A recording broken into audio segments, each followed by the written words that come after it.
हिंदुओं की दुकानों पर शिमला में जबरन कब्जे करवाए जा रहे हैं। बड़ी हैरानी की बात है। मेरी भाभी की डेथ हो गई थी, हम वहाँ चले गए थे। मेरी भाभी की डेथ हो गई थी, हम वहाँ चले गए थे। और अबे जब हम वहाँ से आते हैं तो हमारे को ये सुनने को मिलता है कि आपकी दुकान में दूसरा ताला लगा दिया गया है, जिसके कारण हम लोग अपनी दुकान में ताला तोड़ने के लिए आते हैं। तो ये जो मोमडन लोग हैं, ये हमारे को मारने के लिए आते हैं। 12 बजे के करीब अपनी शॉप पे आए। जैसे हमने अपना ताला नहीं पाया तो हमने सोचा कि हम उसको काट दें, कि किसने गलती से ताला लगा दिया है। हम जैसे उसको काटने के लिए गए तो ये लोग मुस्लिम लोग पीछे से आए और मेरे हस्बैंड के ऊपर मतलब मारने का वो करे। और उनकी वाइफ ने मेरा गला पकड़ के और उनके कुछ भाइयों ने हमारे ऊपर बहुत सारे वो किए, क्या बोलते हैं, जैसे थप्पड़ लगाए। मेरे मामा ससुर को मुक्के माके मारे हैं और मेरे ऊपर भी उन्होंने गला दबाने की कोशिश की। ये लोग हमारे साथ मारपीट करने के लिए 2-3 लोग खड़े थे और अभी भी हमने जैसे दुकान का शटर अपना तोड़ने की कोशिश की तो वो हमारे पर वो हुए हैं। देखिए, यहाँ पर एक मामला आया।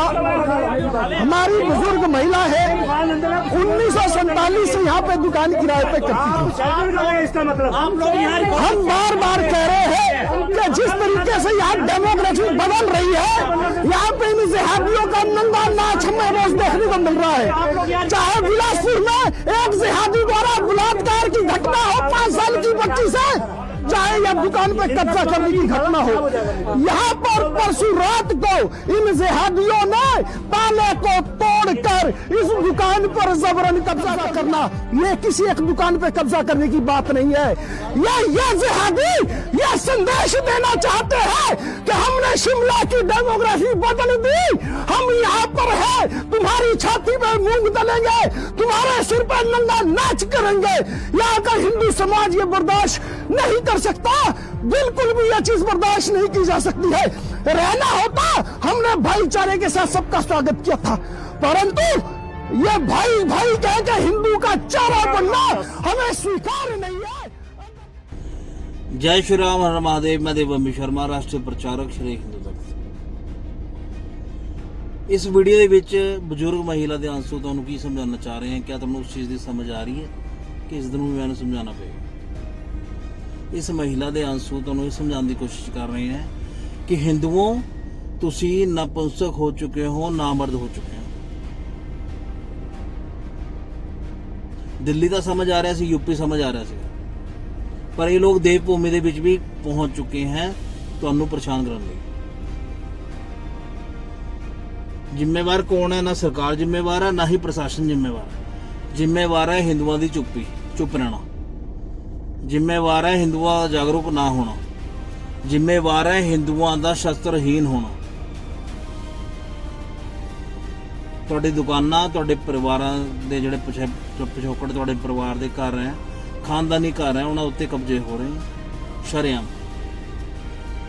ਸਰਕਾਰਾਂ और प्रशासन मूक दर्शक बन के देख रहा है सब कुछ।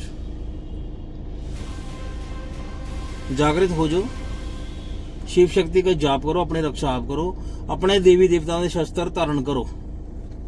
ਜਦੋਂ परसा वाले बाबा की हत्या ਹੁੰਦੀ है ईद वाले दिन ਸਵੇਰੇ 4 ਵਜੇ ਉਹਨਾਂ ਨੂੰ ਮਾਰ ਦਿੱਤਾ ਜਾਂਦਾ ਹੈ ਜਿਹਾਦੀਆਂ ਵੱਲੋਂ। ਉਸ ਦੇ ਰੋਸ਼ ਦੇ ਵਿੱਚ ਗਊ ਸੇਵਕ और जिन्हें सनातनी है रोड ते आने अपना रोष प्रगटावा करते हैं, रोष प्रदर्शन करते हैं, पर उस जगह का प्रशासन उन्होंने गालां कढ़दा है, मार कुटाई करता उन्होंने। इस देश के प्रधानमंत्री की माता जी को गाल कढ़ी जाती है और इस देश का सनातनी खड़ा हो जाता है। इस देश के मुख्यमंत्री योगी आदित्यनाथ जी की माता जी को अपशब्द बोले जाते हैं।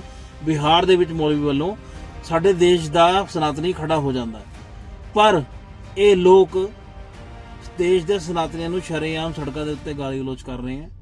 मावां भैणां दीयां गालां कढ़ी जा रही हैं प्रशासनिक अधिकारियों वालों, उन्हां उपर कोई कार्रवाई नहीं।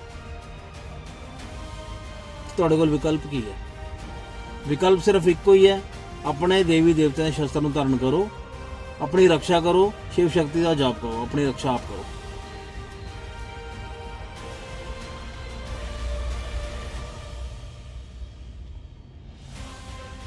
तुसीं वीडियो देख रहे होंगे किस तरीके नाल अपनी छाती से हाथ मारे कह रहे कि हमने 1 करोड़ रुपया खर्च किया। हिंदू तो फाइनैशियली तौर पर भी टुटे हुए हैं, एकता के रूप में भी टुटे हुए हैं, और सपोर्ट भी हिंदुओं को नहीं है, ਕਿਉਂਕਿ ਹਿੰਦੂਆਂ ਲਈ ਕੋਈ ਆਰਮੀ ਬਟਾਲੀਅਨ ਕੋਈ ਫੋਰਸਿਸ ਐਸੀਆਂ ਨਹੀਂ ਬਣੀਆਂ ਜੋ ਹਿੰਦੂਆਂ ਨੂੰ ਸਿਕਿਉਰ ਕਰੇ। ਤੇ ਜਦ ਤੁਹਾਡੇ ਲਈ ਐਸਾ ਕੁਝ ਬਣਿਆ ਹੀ ਨਹੀਂ ਤੇ ਫਿਰ ਆਪਣੀ ਰੱਖਿਆ ਤਾਂ ਕਰਨੀ ਚਾਹੀਦੀ ਹੈ ਨਾ ਤੁਹਾਨੂੰ। ਤੇ ਆਪਣੇ ਸ਼ਸਤਰਾਂ ਨੂੰ ਧਾਰਨ ਕਰੋ, ਆਪਣੀ ਰੱਖਿਆ ਕਰੋ। ਘੱਟੋ ਘੱਟ ਜੇ ਤੁਹਾਡੇ ਮੁਕੱਦਰਾਂ 'ਚ ਮਰਨਾ ਹੀ ਹੈ ਤਾਂ ਲੜਕੇ ਤਾਂ ਮਰੋ। ਜੈ ਸ਼੍ਰੀ ਰਾਮ ਹਰ ਮਹਾਦੇਵ। ਬਾਰ-ਬਾਰ ਐਸੇ ਮੈਸੇਜ ਦਿੰਦਾ ਰਹੂੰਗਾ। ਮੇਰੀ ਕੁਝ ਵੀਡੀਓਜ਼ ਤੇ ਆਪੱਤੀ ਹੋਈ ਕਈਆਂ ਨੂੰ, ਉਹ ਕਹਿੰਦੇ ਕਿ ਵੀ ਸ਼ਰੇਆਮ ਇਹ ਹਥਿਆਰਾਂ ਦੀ ਪ੍ਰਮੋਸ਼ਨ ਕਰ ਰਿਹਾ ਹੈ, ਹਥਿਆਰ ਰੱਖਣ ਦੀ ਗੱਲ ਕਰ ਰਿਹਾ ਹੈ। ਕਰੂੰਗਾ ਅਗਰ ਇਹ ਗੁਨਾਹ ਹੈ, ਅਗਰ ਆਪਣੇ ਦੇਵੀ ਦੇਵਤਿਆਂ ਦੇ ਸ਼ਸਤਰਾਂ ਨੂੰ ਧਾਰਨ ਕਰਨ ਲਈ ਬਾਰ-ਬਾਰ ਆਪਣੇ ਹਿੰਦੂਆਂ ਨੂੰ ਪ੍ਰੇਰਨਾ ਦੇਣਾ ਕੋਈ ਗੁਨਾਹ ਹੈ, ਕੋਈ ਕ੍ਰਾਈਮ ਹੈ, ਤੇ ਇਹ ਕ੍ਰਾਈਮ ਮੈਂ ਬਾਰ-ਬਾਰ ਕਰੂੰਗਾ। ਜੈ ਸ਼੍ਰੀ ਰਾਮ ਹਰ ਮਹਾਦੇਵ।